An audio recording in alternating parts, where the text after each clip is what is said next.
बिल्कुल। अब पीछे ये 10 फुट इसकी लेंथ है, 10 फुट इसकी अचानक length है। बस या हाईएस्ट कोस्टर है तो अचानक इसके अंदर दब जाती है। उसको बाइक भी आ सकता है सर, इसका बाइक काम है ये देखिए। चमकीली। देखो ना, पहले तो इस पे लोड नहीं कर सकते, इसने इसकी अल्ट्रेशन की है। आगे देखो, जहाँ वो सेफ्टी गार्ड है वहाँ उसने अल्ट्रेशन करके, यहाँ पर देखें, देखो अल्ट्रेशन करके, ये देखो ये यहाँ लगना ही नहीं चाहिए, ये इसकी जरूरत ही नहीं होती। ये देखें, ये अल्ट्रेशन करके इसके ऊपर इसने माल लोड किया।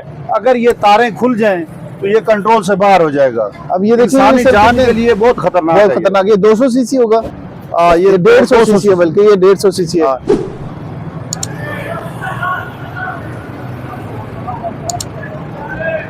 अब ये वैन रोकी इन्होंने, आप नीचे आ जाओ।